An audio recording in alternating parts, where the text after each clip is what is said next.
మొదట రిజర్వేషన్లు పొందినటువంటి వాడు వానికి ఎట్లా రిజర్వేషన్లు వచ్చినాయో తెలియట్లేదు. ఈ దేశంలో రిజర్వేషన్లు అనుభవిస్తున్న వాడికి రిజర్వేషన్లు ఎట్లా వచ్చినాయి అనేది తెలియట్లే. నేను ఎస్సీని కాబట్టే వచ్చినాయి అనుకుంటున్నాడు. కానీ ఈ రిజర్వేషన్ రావడం వెనకాల కొన్ని వందల మంది ప్రాణాలు త్యాగం చేసిరని, జీవితాలు త్యాగం చేసిరని, కుటుంబాలను వదిలేసి మొత్తంగా తిరిగి ఈ రిజర్వేషన్లు తీసుకొచ్చిండ్రు అనే విషయాన్ని ఈ రిజర్వేషన్ పొందినటువంటి వానికి అర్థం కావట్లే. ఇది మొదటి లాజిక్. రెండో లాజిక్ ఏంటంటే అంబేద్కర్ పూలేయిజం ఇన్ని నాలుగా ప్రచారం చేసింది కమ్యూనిస్టులు. ఒక 15 సంవత్సరాల క్రితం వరకు ఈ దేశంలో మార్క్స్తో పాటు అంబేద్కర్ను, పూలేను కూడా మాట్లాడారు వాళ్ళు. పూలేనైతే అసలు మాట్లాడలేదనుకో, అంబేద్కర్ను మాట్లాడారు. కాబట్టి చేరవలసినటువంటి వాడికి చేరవలసిన పద్ధతుల్లో, చేరవలసిన మోతాదులో అంబేద్కరిజం, పూలేయిజం చేరలేదు, మరే రూపంలో చేరింది. ఉదాహరణకు మనం చూస్తే 1970వ దశకంలో మహారాష్ట్రలో మనకు పెద్ద ఎత్తున బ్లాక్ పాంథర్ మూమెంట్ వచ్చింది, దళిత్ పాంథర్ మూమెంట్ వచ్చింది. దళిత్ పాంథర్ మూమెంట్ వల్ల ఏం జరిగింది? మార్క్సిజపు లక్షణాలన్నిటి తీసుకొచ్చి దళితిజంగా ముద్రేసి పడేసారు అక్కడ. నిజానికి దళిత్ పాంథర్ మూమెంట్లో అసలు అంబేద్కరిజం లేదు, అంబేద్కర్ యొక్క ప్రతిపాదనలు లేవు. దాంట్లో ఉన్నదంతా Marxist philosophy, Marxist ideology, Marxist way methodology. దాన్ని తీసుకొచ్చి ఇది అంబేద్కరిజం అన్నారు. కాదట్లా కాదు. అంబేద్కర్ అనేటటువంటి, పూలే అనేటటువంటి వాడు ఏం చేసిరంటే ఈ దేశంలో అటు మార్క్సిజాన్ని, ఇటు బ్రాహ్మణవాదాన్ని, వీటన్నిటిని పక్కన పెట్టి ఈ జాతి ప్రజలు మూలవాసులు అన్నారు. అందుకే వాళ్ళంతా కూడా ఈ మూలవాసులైనటువంటి ఈ జాతి ప్రజలకు ఒక స్వతంత్రమైనటువంటి ఒక గొప్ప రాజకీయ సిద్ధాంతాన్ని, ఆర్థిక సిద్ధాంతాన్ని, సామాజిక సిద్ధాంతాన్ని ప్రతిపాదించి పెట్టిరు వాళ్ళు. దాన్ని ఇక్కడ ఇంప్లిమెంట్ చేయడం లేదు. మనము ఎదిగినటువంటి వాడు ఎవడైనా చదువుకున్న వాడు వస్తే క్రిస్టియానిటీలోకి పోతున్నాడు. క్రిస్టియానిటీలోకి పోతే తప్పులేదు, నేను వద్దనట్లే. కానీ వాడు తిరిగి తన జాతి దగ్గరికి వచ్చే పరిస్థితి లేదు. వాళ్ళకు నాకు సంబంధం లేదనేటటువంటి ఒక దుర్మార్గమైనటువంటి భావనతో వాడున్నాడు. ఇంకా కొంతమంది మేధావులు అనుకున్నటువంటి వాళ్ళంతా మార్క్సిజంలోకి వెళ్ళిపోయి మార్క్సిజమే ఈ దేశానికి శరణ్యం, అసలు అంబేద్కర్ ఎవరు అనేటటువంటి పరిస్థితి వచ్చింది. కానీ మార్క్సిస్టులు కానీ, క్రిస్టియానిటీ కానీ, ఇంకొకటి కానీ రిజర్వేషన్ తెచ్చిన వాళ్ళు ఎవరు కాదు వీళ్ళు. పోనీ అట్లీస్ట్ ఈ దేశంలో చదువుకునేటటువంటి హక్కును కూడా వీళ్ళెవరు కల్పించలేదు ఇప్పటి వరకు. ఈ మొత్తం ఉద్యమాల వల్ల దళితులకు ఏమొచ్చిందంటే జీరో. కానీ అంబేద్కర్, పూలే వల్ల ఈ దేశంలో విద్య వచ్చింది, ఆ విద్య వల్ల రిజర్వేషన్ వచ్చింది, దానివల్ల ఈనాడు ఆత్మగౌరవం వచ్చింది. ఇక్కడ పరిపాలకులు అవుతున్నారు, ఐఏఎస్లు అవుతున్నారు, ఐపీఎస్లు అవుతున్నారు. మొత్తంగా ఒక ఎలైట్ బ్యాచ్ తయారైంది. అసలు ఒక ఎలైట్ సమాజం ఉంది. ఇప్పుడు మాదిగల్ని తీసుకున్న 2 వర్గాలు ఉన్నాయి, మాలల్ని తీసుకున్న 2 వర్గాలు ఉన్నాయి, మొత్తం బీసీలను తీసుకున్న ఒక ఎలైట్ బ్యాచ్ ఉన్నది, ఒక అణగారినటువంటి వర్గం ఉన్నది. ఇప్పుడు అణగారిన వర్గం అట్లాగే పోతుంది, ఎలైట్ బ్యాచ్ మరింత పైకి పోయి అగ్రకులాల్లాగా బిహేవ్ చేయడం జరుగుతుంది. సామాజిక బాధ్యతను, సోషల్ రెస్పాన్సిబిలిటీని వాళ్ళు మర్చిపోతూ ఉన్నారు. అంబేద్కర్ దానికి ఒక చక్కటి మార్గం ఏం చెప్పిందంటే pay back to the society. నువ్వు ఏ సమాజం నుంచి అయితే వచ్చినావో తిరిగి ఆ సమాజానికి నువ్వు పే చేయాల్సినటువంటి అవసరం ఉంది. ఏం పే చేయాలంటే డబ్బులని కాదు, ఇక్కడ సమయాన్ని పే చేయాలి, నీ జ్ఞానాన్ని ఇవ్వాలి, నీ మజిల్ పవర్ ఇవ్వాలి, నీ మనీ పవర్ ఇవ్వాలి. నీవు ఏదైతే లబ్ధి పొందినవో ఆ సమాజం నుంచి అవన్నిటిని కూడా తిరిగి నీ సమాజం కోసం కొంతమేరకైనా ఉపయోగిస్తే అప్పుడు ఖచ్చితంగా అంబేద్కరిజం అనేటటువంటిది ఇంతకంటే 150 కిలోమీటర్ల వేగంతో ముందుకు పోగలుగుతుంది. వీళ్ళు అనుకున్నది కాదు. ఒక 10 సంవత్సరాలు కనుక కరెక్ట్గా ఈ దేశం మీద ఈ ఉద్యమం యొక్క స్వభావం కనుక పనిచేయగలిగితే రాజ్యం వస్తుంది. అందుకే అంబేద్కర్ 10 సంవత్సరాలే అడిగిండు. 10 సంవత్సరాలు అడగడంలో ఉన్నటువంటి మర్మం ఏంటంటే నా ప్రజలందరూ బాగా రిజర్వేషన్లు పొంది డెవలప్ అవుతున్నారు కనుక తిరిగి మళ్ళీ నా ప్రజల దగ్గరికి పోతారు, వాళ్ళను కూడా తీసుకొస్తారు, వీళ్ళందరూ చాలా పెద్ద ఎత్తున ఉద్యమిస్తారు, చైతన్యం వస్తుంది, రాజ్యం వస్తుంది అని 10 సంవత్సరాలు అడిగిండు ఆయన. అంటే అడగడంలో ఉద్దేశం వేరే, దాని రెన్యువల్ తర్వాత అదంతా వేరే సంగతి. కానీ ఆయన కోరుకున్నటువంటిది ఇట్లా అంటే ఒక దళితుణ్ణి, ఒక అడ్డర్ వర్గాల్లో ఉన్నవాడిని చదివించడం వల్ల, వానికి ఉద్యోగం ఇవ్వడం వల్ల, వానికి రిజర్వేషన్ ఇవ్వడం వల్ల ఆయన ఆశించింది ఏంటంటే తిరిగి మళ్ళీ వాని లాంటి ఇంకొకరికి తోడ్పడతాడు అని. కానీ ఇప్పుడు అట్లా జరగట్లేదు. అసలు ఎట్లయిపోయింది సమాజంలో పరిస్థితి అంటే, ముఖ్యంగా దళితుల్లో పరిస్థితి ఎట్లా తయారైందంటే చైతన్యమైనటువంటి వాడు తన జాతి నుంచి కంప్లీట్గా దూరం అయిపోతున్నాడు. సాంస్క్రిటైజేషన్ జరుగుతూ ఉంది. సాంస్క్రిటైజేషన్ జరగడం వల్లనే ఈ నష్టం జరుగుతుంది. సాంస్క్రిటైజేషన్ అంటే ఏం జరుగుతుంది? ఒక ఎంప్లాయీ అయిన వాడు మొట్టమొదట పోయి తిరుపతి పోయి గుండు కొట్టించుకొని అక్కడ 10,000 రూపాయలు సమర్పయామి చేసి వస్తున్నాడు.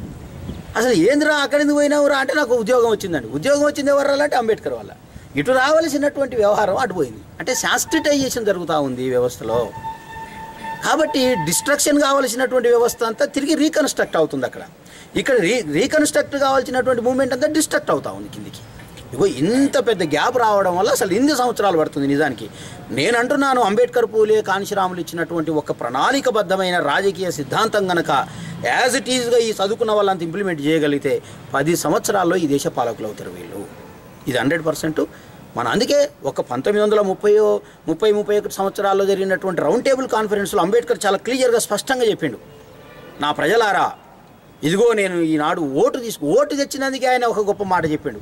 అప్పటికి ఇంకా రిజర్వేషన్లు రాలేదు, ఒక ఓటు సంపాదించి దాన్ని సక్సెస్ చేసుకుని బయటకు వచ్చి ఒక స్టేట్మెంట్ ఇచ్చాడు, నేను ఓటు తీసుకొచ్చిన ఈరోజు మీ గోడల మీద రాసుకోండి, ఎప్పటికైనా మీరు పాలకులే, ఇప్పుడు పాలితులుగా ఉన్నారు, రేపు పాలకులు కాబోతున్నారు అని. ఎందుకన్నాడు ఆ మాట అంటే, ఓటు అనేటటువంటిది అప్పుడు మనకు లేదు.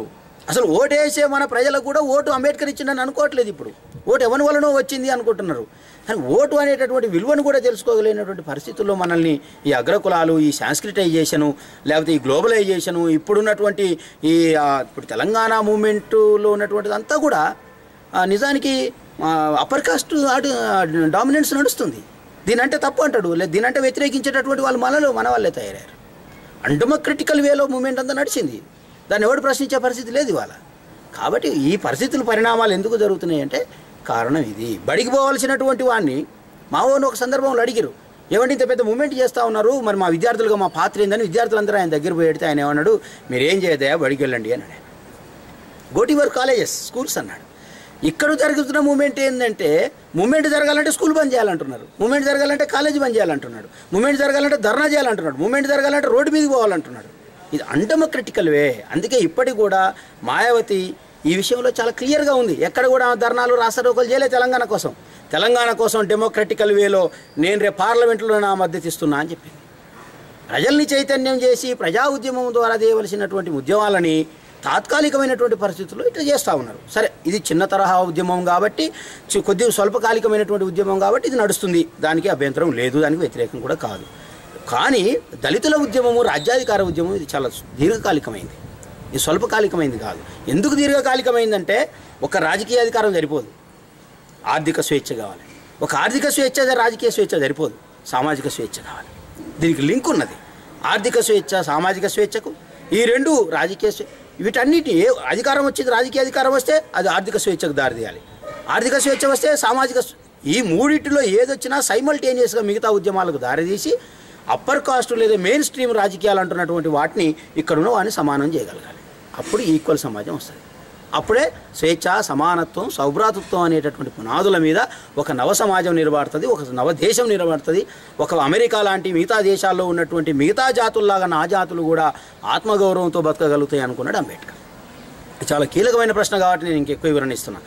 కానీ ఇప్పుడు ఏంటున్న పరిస్థితి ఏంది, ఇక్కడ జరుగుతున్న పరిస్థితి ఏంది, అసలు దుర్మార్గమైనటువంటిది నడుస్తూ ఉంది. ఇక్కడ ఏమనుకుంటారు, ఆత్మగౌరవం అంటే ఈ అంబేద్కర్ విగ్రహాలు పెట్టడం అనుకుంటున్నారు, లేకపోతే ఆత్మగౌరవం అంటే హాస్టల్లో పోయి కాపీలు పంచడం అనుకుంటున్నారు, ఆత్మగౌరవం అంటే లేకపోతే తెల్ల బట్టలు వేసుకుని అందరిలో నేను 4 ఉపన్యాసం ఇవ్వడం అనుకుంటున్నారు. ఆత్మగౌరవం అంటే అది కాదు.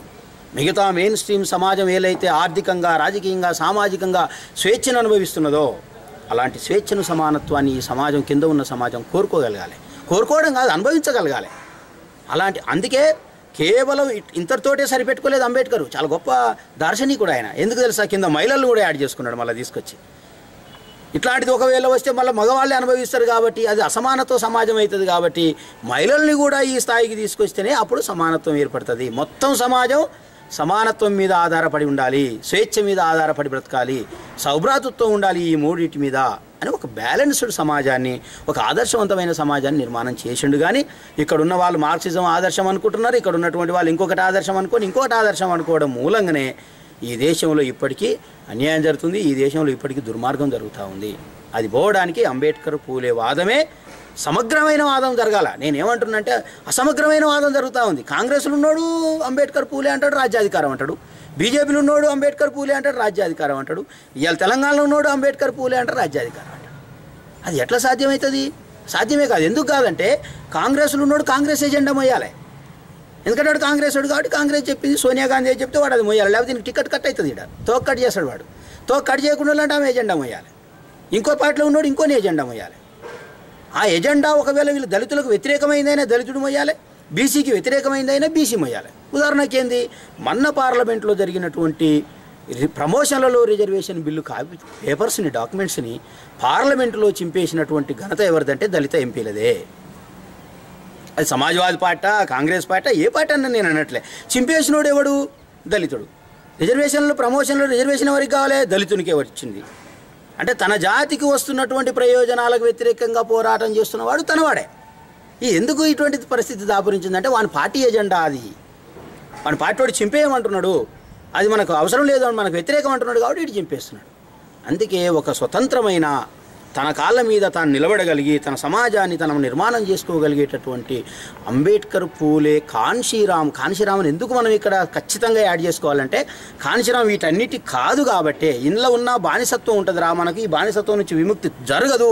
ఇది జరగాలంటే మనకు స్వతంత్రమైనటువంటి ఒక పార్టీ కావాలి, రాజకీయ నిర్మాణం కావాలి, ఆర్థిక నిర్మాణం కావాలి, సామాజిక నిర్మాణం కావాలి అనేటటువంటి ఒక గొప్ప సిద్ధాంతం ఉంది.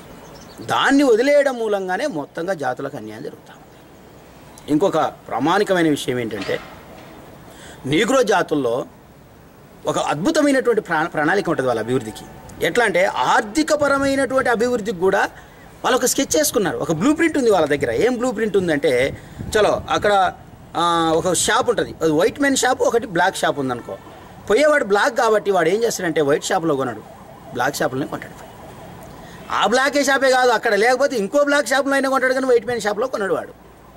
ఎందుకంటే ఆర్థికంగా వెసులుబాటు జరిగితే నావోనికే జరగాలనేటటువంటి ఒక అండర్స్టాండింగ్, ఒక వేవ్ లెంత్ను వాడు సెట్ చేసుకోగలిగాడు. కానీ ఇక్కడ ఆ పరిస్థితి లేదు. కొంటే నేను అవతలోని కాడ కొంట కానీ నావోని కాడనైతే కొనను అనేటటువంటి పరిస్థితి ఇక్కడ. పోతే దొరకాల మీద పడతా కానీ నా తోటి కులస్తుని దగ్గర నేను ఉండలేను, వీడేంది అదనావాడు నాకు చెప్పదా అనేటటువంటి ఒక దుర్మార్గమైన పరిస్థితి ఇక్కడ క్రియేట్ అయింది. దీనికి అంతటి కారణం ప్రజల్లో అవగాహన లేకపోవడం, దీనికి అంతటి కారణం అంబేద్కర్ను చదవకపోవడం, దీనికి అంతటి కారణం అంబేద్కర్ మీద ఈ దేశంలో జరగవలసినంత ప్రచారం జరగకపోవడం, ఉండవలసినంత అవగాహన లేకపోవడమే ఇంతటి దుర్మార్గానికి కారణమైంది.